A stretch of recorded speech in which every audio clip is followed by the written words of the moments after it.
दोस्तों, news time में आपका बहुत बहुत स्वागत है।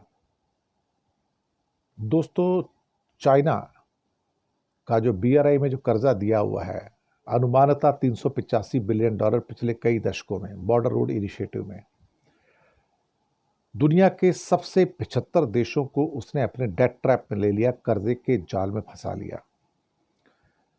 अब इस साल उन देशों को $22 बिलियन का कर्जा वापस करना है और उनके पास पैसे हैं नहीं। 75 देश। ऑस्ट्रेलिया की एक फॉरेन पॉलिसी की एक थिंक टैंक है, लॉवी इंस्टीट्यूट। उन्होंने एक बड़ा एनालिसिस और स्टडी पेश की है। उनका कहना है कि 75 गरीब देशों को चीन की बीआरआई स्कीम में जो ज्वाइन किया था, उसकी रिकॉर्ड कर्जे की किस्तें चुकानी है और करीब करीब $22 बिलियन इसी साल देना है। पैसे हैं नहीं उनके पास। ये जो पैसे दिए गए थे उनको education, health, highways, bridges, ports, airports, climate, energy, बहुत सारी चीज़ों की। अब इन देशों की हालत इतनी ख़राब है कि इनको अभी और पैसे की ज़रूरत है, तो चीन उनसे कहता है पहले मेरा पैसा वापस करो, बाद में बात करूंगा, अगला पैसा और तुमको मिलने वाला नहीं है। अब कर्जे के जाल में फंस चुके हैं। जब उनको कर्जा मिला, और इनका तो ज़्यादा ब्याज वाला कर्जा, साहूकार वाला आपको कर्जा है, तब इन देशों ने महसूस नहीं किया कि क्या हो गया। हमारे पड़ोस में तो आपको पता है ना कितने मुल्क हैं, श्रीलंका हो, मालदीव्स हो, पड़ोस का पाकिस्तान है, म्यांमार है, किर्गिस्तान है, ताजिकिस्तान है, उज्बेकिस्तान है, होंडुरास है, निकरागुआ है, ना जाने कितने देश हैं भाई। 75 देश फंसे पड़े हैं इसके कर्जे के जाल में, और $385 बिलियन का अनुमानता ये कर्जा चीन ने दिया हुआ है। हालांकि लोग कहते हैं कि ये कभी भी अपना कर्जा शो नहीं करता। लोवी इंस्टीट्यूट का ये भी कहना है कि लाओस, जैसे कि उसको बहुत सारा कर्जा दिया, बिना सोचे समझे उसकी लाओस की ऊर्जा की जो निवेश थे वो बढ़ते चले गए और ये कर्जा देता चला गया। अब वो डेट ट्रैप में आ चुका है, उसे समझ नहीं आ रहा कि वो करे क्या अल्टीमेटली। अब कई और भी देश हैं इसमें, Honduras, Nicaragua, Solomon island, Burkina Faso, Dominican Republic, ये भी फंसे पड़े हैं सारे के सारे। सवाल ये पैदा होता है कि क्या ये कर्जा वापस कर पाएंगे? क्या इनमें ताकत है? इनमें से कुछ देश तो ऐसे जिनको बहुत ही भारी कर्जा है, जैसे कि $29 बिलियन तो सिर्फ पाकिस्तान को है। इसके अलावा कजाकिस्तान, लाओस, मंगोलिया और भी कईयों को है। अर्जेंटीना, ब्राज़ील और इंडोनेशिया, उनको भी भारी कर्जा दिया हुआ है और उनको टाइम आने पे मिनरल के तौर पर, सस्ते मिनरल के तौर पर उनसे वसूली करेगा वो।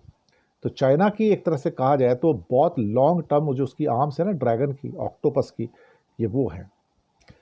अब ये 75 देश जो हैं ये बेचारे जूझ रहे हैं, तो बहुत गरीब हैं। अब इसमें अर्जेंटीना, ब्राज़ील और इंडोनेशिया तो नहीं है, लेकिन ये भी जूझेंगे बाद में, क्योंकि चाइना अपने डेटा तो प्रकाशित करता नहीं, लेकिन कुछ डेटा ऐसे जो बताते हैं कि चीन को लगभग $385 बिलियन का कर्जा वसूलना है कुल मिला के। पाकिस्तान के ऊपर $29 बिलियन का है, और ये मालदीव्स और श्रीलंका फंसे पड़े हैं। अभी तो बांग्लादेश भी फंसा पड़ा है, म्यांमार फंसा पड़ा है, तो चाइना भी अपना, नेपाल फंसने जा रहा है, बहुत बुरा हाल होगा उसका भी।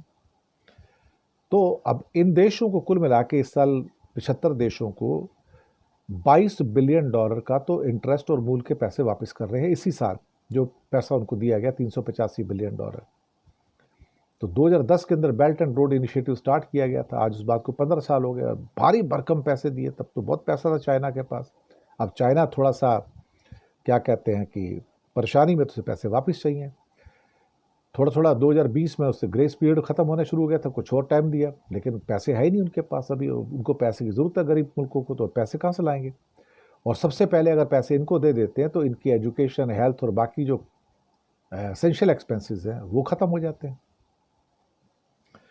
चीन के अपने जो 7-8-9 पड़ोसी हैं, उनके लिए जो बड़ा कर्जदार है, Laos, Pakistan, Mongolia, Myanmar, Kazakhstan, Kyrgyzstan, Tajikistan, ये बड़े कर्जदार हैं।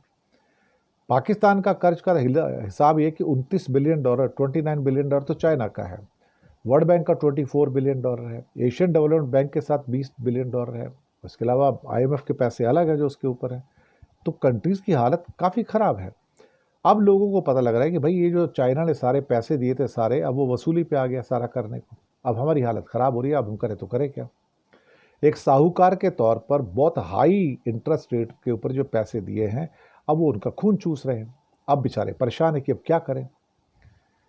हाल वर्ल्ड बैंक और IMF भी लोन देते हैं, लेकिन उनके इंटरेस्ट रेट बहुत लो होते हैं, वो सबको पता है। ADB के भी इंटरेस्ट रेट लो होते हैं, वो 30-40 साल के लोन होते हैं। तो कुछ भी करो तो उस पर कम से कम थोड़ा बहुत उनको आसरा रहता है, हालांकि उनकी कंडीशन बहुत टफ रहती हैं। लेकिन चाइना की कंडीशन भी आसान नहीं है, बहुत टफ है। और ऊपर से क्या कहते हैं कि बहुत हाई लेवल का इनका इंटरेस्ट होता है उस पर। तो खून चूसने वाली बात होती है। पुराने साहूकार जो धरना सेठ होते थे ना, कैसे खून चूसते थे गरीबों का, बस ये वही है।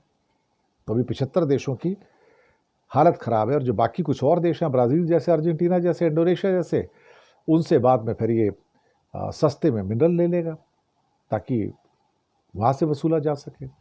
So that is the strategy of so called China. और यहाँ पे चाइना का रियल फेस, क्रूअल फेस जो होता है, वो निकल कर बाहर आता है। बहुत बहुत शुक्रिया आप सबका।